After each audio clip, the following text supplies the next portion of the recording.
انا عمري ما اوطي واعيط وابوس ايد واحده في الدنيا غير امي. الله، سبب تافه قوي، كأنه بيتلكك علشان يفسخ، مش عاجبه الفيديو، كان قال وخلاص. منه لله كسر فرحتي، حسبي الله ونعم الوكيل فيه. مش عارفه ارد عليه اقول له ايه ولا اقول له ايه. السلام عليكم ورحمة الله وبركاته. نخش في الموضوع على طول. مشكلة واحدة منزلة وبتقول: أنا قارية فاتحة من 4 شهور وخطوبتي اتأجلت بسبب ظروف، والمفروض خطوبتي الأسبوع اللي جاي. خطيبي كان عندنا ووريته فيديو، قلت له عاوزين نعمل الفيرست لوك كده هيبقى تحفة.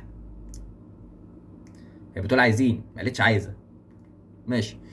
هو كان عبارة عن إن العروسة بتلف والعريس لما بيشوفها بيعيط، وبيروح يمسك إيديها وبيبوسها وبينزل على ركبته وبيلبسها الدبلة. يا على المحن، يا على التدجين، يا على قلة المرجلة في الكلام اللي هي بتقوله. يعني أنا مش فاهم، يعني فين الحب في كده يا جدعان؟ ده ذل يا جدعان، فين الحب في كده؟ قال لي ليه هيبقى جميل قوي قوي. بعد ما مشي لقيته بعت رسالة بيقول لي: بالنسبة للفيديو هيبقى جميل فعلا، لانك هتعمليه مع حد تاني، لان مش هكمل معاكي. انت شوفي لك عيل تعملي معاه الفيديو ده. انا عمري ما اوطي واعيط وابوس ايد واحدة في الدنيا غير امي. الله. وقال لي كنت ممكن افهمك غلطك وخلاص، لكن واضح ان اللي بتفكر بطريقتك عمرها ما هتعرف يعني ايه زواج ومسؤولية، ولا عمرها هتعرف تربي اولاد بسبب تفاهة ايه. ده هي بقى اللي بتعرف، يعني هي بقى اللي ايه اللي بتتكلم بقى، يعني بعد ما هو قال لي عشان ما تتوهش مني، وقال لي كنت ممكن افهمك غلطك وخلاص، لكن واضح ان اللي بتفكر بطريقتك عمرها ما هتعرف يعني ايه زواج ومسؤولية، ولا عمرها هتعرف تربي اولاد. انا بضم صوتي لصوتك، يعني واحدة زي دي شايفة ان الجواز كله عبارة عن حب ولفلفة، والحياة أبيض في أبيض ووردي في وردي، والأكلة يا جدع لحد عندها معززة مكرمة، وهي كل اللي عليها بس إنها تبقى في حضنه بتقول له: حبيبي تحب أعمل لك إيه النهاردة؟ مكرونة ولا بانيه؟ لأنها ما بتعرفش تعمل غيرهم أصلا.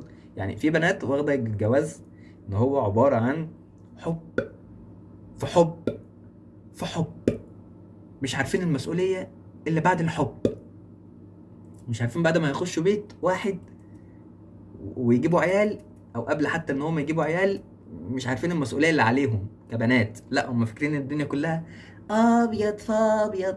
مفيش الكلام ده يا ماما. مفيش مانع من الحب والموده والرحمه، ان كل واحد يبقى عارف اللي ليه واللي عليه. انما شغل المحن ده اقعدي في بيتك احسن، ولما مخك يكبر شويه وينضج بتكلمي وبفكري ان انت تتجوزي. هنا بقى هي بتعلق وبتقول سبب تافه قوي، كانه بيتلكك علشان يفسخ، مش عاجبه الفيديو، كان قال وخلاص. منه لله كسر فرحتي، حسبي الله ونعم الوكيل فيه. مش عارفه ارد عليه اقول له ايه ولا اقول له ايه.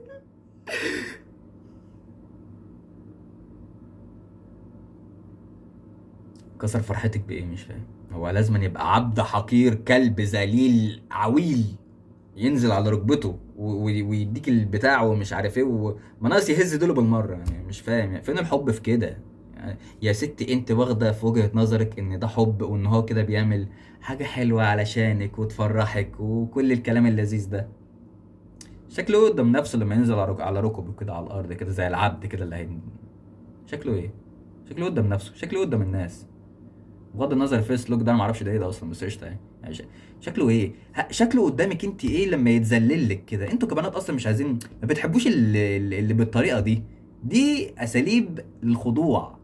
انتوا بتعملوا كده علشان تضمنوا بعد كده ان انتوا تضمنوا ان الراجل ده يبقى تحت سيطرتكم، تحت طوعكم، تقدروا تتحكموا فيه زي ما انتوا عايزين. ناخذ من كل رجل قوي يا ولاد انا مش عارف اقول ايه، يعني انا مش عارف اقول ايه فعلا. والله اللي بتفكر بالطريقه دي يبقى صعب ان هي تفتح بيت، لان مش الراجل بس هو اللي بيفتح البيت على فكره. لو الراجل بيفتح البيت فانت اللي بتبني البيت.